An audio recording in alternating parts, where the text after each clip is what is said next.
Yeah. These are pretty informal. I just say, "Hi, I'm Steve Kim from the Bass Basement, here with Tim Carey today." Hi, Tim. Hey there. All right. So there's a couple of things I want to ask you about. Okay. But first of all, are you a Seattle guy, or you come from out of town, or what's the Tim Carey? Backstory? Yeah, Yeah. backstory. So I'm from a little town called Seabeck, Washington. I know it. Yeah. Some people go there to do like jazz retreats at the Uh-huh. at the little center out there. Yeah. So I grew up out there. Uh-huh. Moved to Seattle. Came to Seattle a lot when I was little because it was like the closest big city, right? And Uh-huh. then moved to Seattle when I was 18, right out of high school, to go to Cornish and study with Chuck Deerdorf and Jim Knapp and Joe Vino, all those Right, guys. right. And I got a scouting report on you from Cornish, right? That you are a practicer. Dave Peterson said, "Oh yeah, I remember that guy. He practiced a lot." Right? Yeah, so, yeah. So was that the case? You shedded a lot when you were at Cornish? I did, and I did growing up too.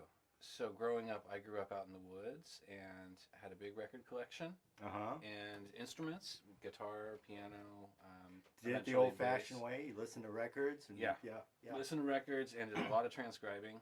I started out playing alto sax and learned. Oh, now what's the story there? So that was a school thing, right? Well, my uncle was a jazz musician. His name Robert Culp, and he played alto Uh-huh. in Seattle and also was around the country. And when he passed away, I inherited his saxophone. Uh-huh. So I started taking private lessons on saxophone when I was in 4th grade, and then joined band. And my saxophone teacher. So all the reading and stuff was happening there then. Yeah, I started reading when I was pretty little. Uh-huh. My mom's a piano teacher, so she taught us where the notes were on the keyboard and on the staff, and how to decode that stuff from a really young age. Oh wow, that's really fortunate. That's great. Yeah, I was very lucky in that way. So when I first got my bass, which was 5th or 6th grade, so I was like 10 And or why 11. bass? So my saxophone teacher was also a bass player. He's just an older kid, like a few years older than me in school, and who had actually taken piano lessons from my mom when he was little. So it's like he took lessons from my mom when he was a kid. He got old enough to teach me saxophone. Yeah. But then he played bass, so it just turned into this like, let's just play bass during the lesson and have a good time, because he wanted to play drums and his friend played guitar. So it was like, when I was probably 10 or 11, I was playing with him and his friend, playing bass, playing through like rock songs and eventually more jazz and blues stuff. But yeah, and it was really just and then from there it was so I could play in bands. So I'd play bass with all the like bands in high school, and then everything jazz related, jazz choir, jazz band. I played bass. Sure. So there was an organized thing. Yeah. Well, now what about rock bands and stuff? Did Oh you yeah, do that stuff I too? did all through. Yeah, and eventually in like 9th and 10th grade, I dropped out of organized high school music stuff and just did rock bands. And at that time, and this is cool, I got to do a shout out to a couple people like Marshall Trotland, Bub Pratt, if they're watching this, or TJ Clement, some Rick White out over in Bremerton. People know him; he's a bass player. Back then, I was we were like, I was like 15 or 16, and we were out playing jazz, hanging out, drinking beers and stuff, like doing, partying, but playing jazz, So I was playing Mr. PC and Red Clay and all these tunes with my friends in high school, and not really participating in the normal high school music program. And I'm sure you got to play a lot more that way, right? Oh yeah, there was like this weekly session that happened, and I was sneaking in to the bar at 16, 17 years old, playing tunes and sneaking out the back kind of thing, for sure. And we would play all the time, every weekend. Yeah. Wow. Well, that's great. Now, I'm interested in how the teaching figures into all this, because you and I share that, right? I've taught bass from early on, right? So, yeah. So how did that work out for you? How did you get into that? Yeah, so my mom is a music teacher. Yeah. She teaches piano and violin and voice and various things. And, I had my first student when I was probably in 9th grade or so, just a younger, just like my teacher was, right? Yeah. Just a younger kid in the neighborhood that wanted to play bass, and so I kind of got into it that way. But really, it was when I graduated from Cornish. I had some friends who were doing some teaching over in Redmond at this little music store called Pacific Music, and I was lucky, and they just offered me a guitar teaching job. And I was music stores first, right? Yeah, and that took off, and after and you're seeing lots of students if you're in a music store. 30, 40 a week, yeah. And you take all comers, right? So absolutely. So it's a really great place to learn how to do it, right? Yeah, absolutely. And I had a lot of failures and a lot of successes, and people who I still know and still interact with regularly, and did a lot of word of mouth, and that kind of built up until Jim Knapp and Chuck Deerdorf, to a certain extent, really put their neck out for me and got me a gig teaching at Cornish.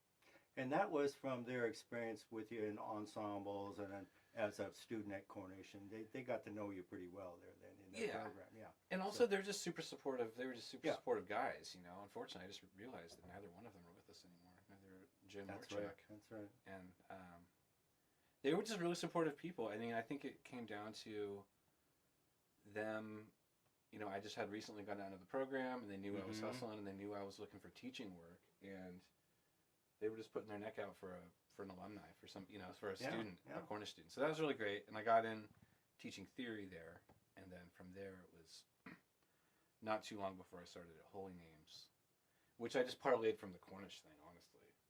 To be honest, it was like when I applied for that job, I was like, okay, I also teach at Cornish, and I have this great portfolio of big band arrangements I've done, because I was doing a lot of big band arranging at that time.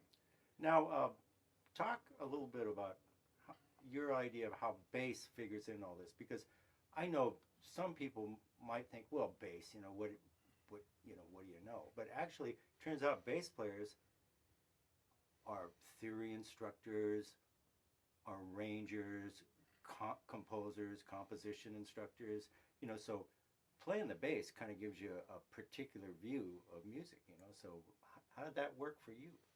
Yeah, so this, I agree with you, first of all. I've noticed that too, and I think a lot of people have noticed that bass players tend to, like to do arranging and tend to be really nerdy about theory. Guitar players tend to be the same way, I think, to a certain extent.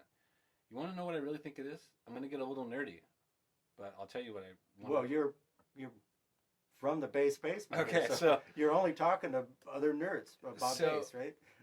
So, you know, I used to teach theory, and I used to talk about this idea of the abstract system that the student or the person uses to organize their thoughts about harmony.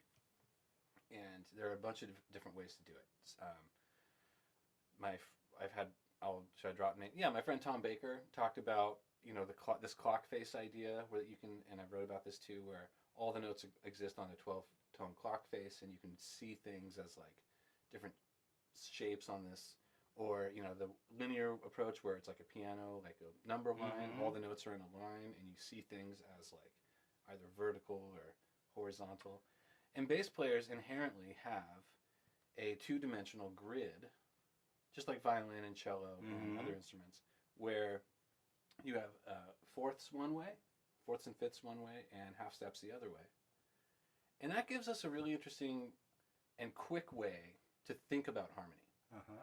Right? We can just visualize voice leading pretty easily and kind of transpose ideas pretty easily, because we can quickly just see a shape and move it. At least that's how a lot of bass players. So I think that really it comes from that abstract model of harmony that bass players, that everyone builds, and bass players tend to build it in a way that lends itself to theory and arranging. Yeah. That's how I now, think of it. You also are into a thing that I'm especially interested in. I always thought that the future of bass, one big part of it is going to be in the right hand and the evolution of the right hand. Now, your right hand is, to me, kind of at the next stage for the bass. So would you talk about your right hand and swing that around so we can all see, and we want to just get a brief, primer on what you're about with your right hand, because it's different. It is a little different. I mean, it's But it's a little traditional right hand, but not for electric bass. different. Yeah. So So yeah, so how's that relate to maybe the classical guitar, if it does, and just how are you thinking? sure. So it definitely does relate to classical guitar playing. And generally when I'm playing is I'm utilizing my thumb a lot. Mm-hmm. So let's say I'm playing. Well, I'll just use a tune here, like let's use like Black Orpheus, like the bossa nova, because I play a lot of Brazilian music, so that's actually a good genre for me to demonstrate this stuff. So I might play a bossa nova groove and definitely use my thumb and a little bit of palm muting, and also these two fingers Mm-hmm. with upward strokes, similar to classical guitar technique.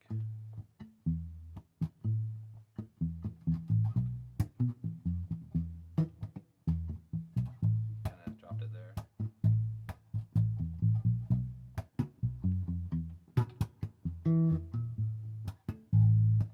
Right? Yeah, yeah. So doing a lot of like extra percussion sounds and like different dynamics and kind of emulating a drummer in a way, a pitched drummer, but relying on this 3-finger technique Now, pretty heavily. I notice, I'm going to get nerdy here myself, but I notice that you're using a lot of free stroke, but your free stroke is pretty strong. So do you find that just evolved from you just trying to get a sound that matched your downstroke with the thumb, or because a lot of people would tell us, well, a rest stroke would be what we want to go for here. That would be the bolder stroke, and the free stroke is an interrupted rest stroke. But what you just demonstrated there was a pretty equal, So that comes from 2 bass players. Oh yeah, this is a great like bass nerd thing to talk about. So there's the lobster guy. I forget his name, but if you are like an internet bass player guy, you know what I'm talking about. But he does this slap technique where instead of popping this way, he just kind of does like a free stroke basically, but extremely aggressively. He plays like kind of like that. Marcus Miller does the same thing actually sometimes, where instead of it sounds like he's going like something like that, but he's actually just going really fast with a rest stroke. So it's a mixture of that, and also a desire to kind of go between a normal sounding attack and a slap, like a slap that. So it's getting all that dynamic range in there, all with the same sort of type of stroke, right? So I don't have to change. One thing is, and I'm kind of ranting now, but you can edit this if you want to.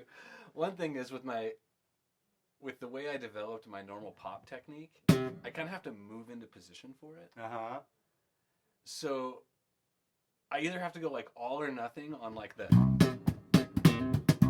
right, or I have to do like a different type of thing where the actual slap stuff is just a more aggressive version of my normal bass playing.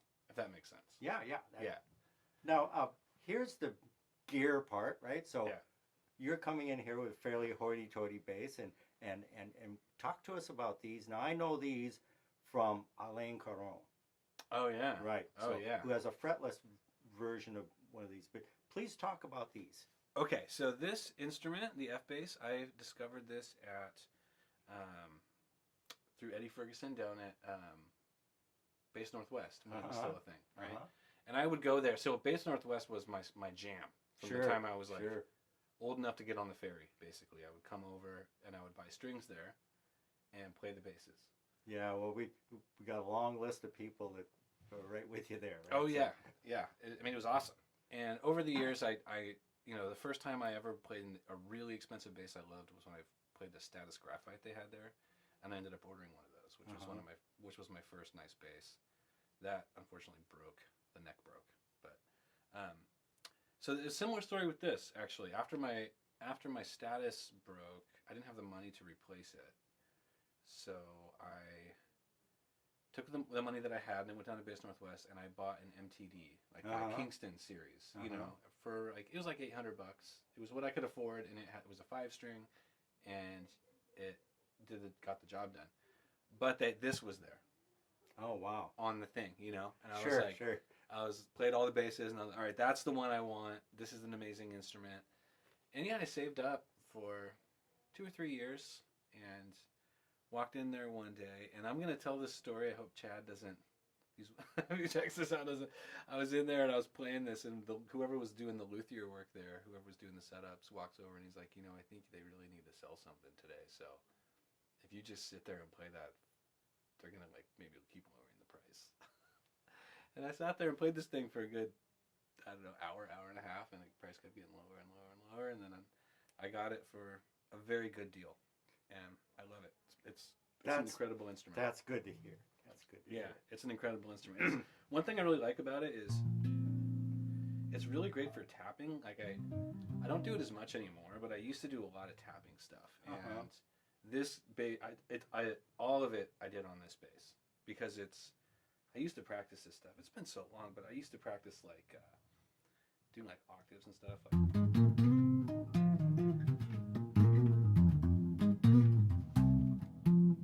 Like that. Yeah, cool. So I practiced soloing in octaves, and who's the guy that does that? The guitar player, Stanley Jordan. Stanley. Yeah. I think of Wes Montgomery, right? But yeah. So anyway, that's the story of this bass, and I tune it E through C, and I need to get it shielded. I need to take it out to Michael and get it shielded, but and I'll give a plug here today. I was just at the bass shop today. Oh yeah. And they're also doing very good work. Of course, Michael All is the elite shop, and of course we all agree with that. Great shop, but also they have a nice thing going there in West Seattle. It's a little more local. And really, I didn't know they were doing that kind of work out there. And Jeff out there, very nice job on a lot of stuff, and so you might want to consider that. Oh, absolutely. Yeah, definitely. Now, tell me about the Jazz Night School. Oh yeah, Jazz Night School. Great. It's awesome. I've been there for a year and a half, going on 2 years. It'll be 2 years in September. And man, it's great. It's a community. It's a hang. It's just a bunch of people, adults, who want to play jazz of all levels and who are all really serious and come together. And we had 36 combos last quarter. Yeah, a lot of combos. And you were doing 3 of them. You were instructing 3 of them. I was there.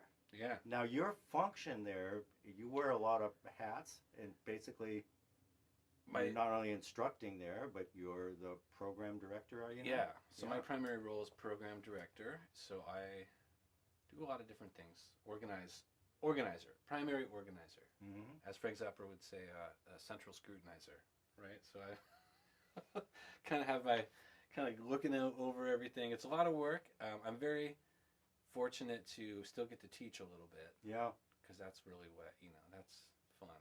That's the shit I really like to do. Sure. But the admin stuff has been really rewarding, It has been, because I meet so many people. Yeah.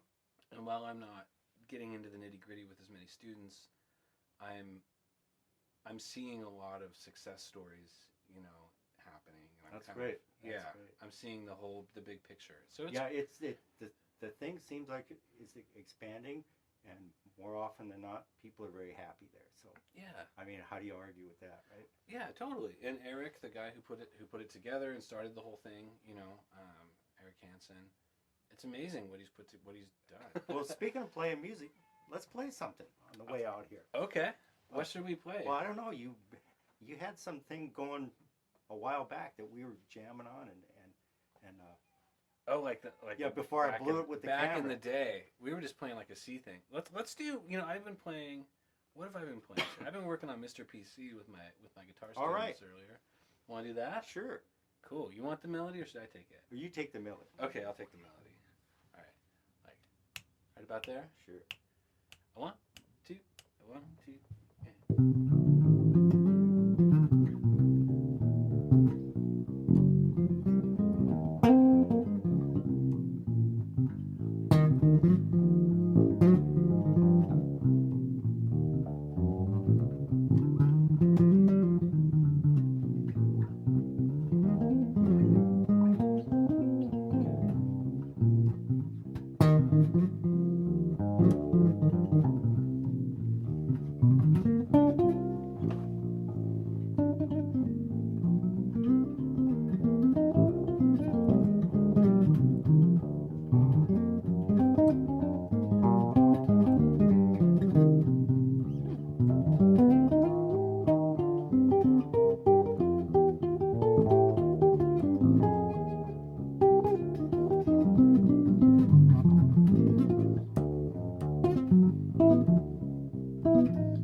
Basement with Tim Carey.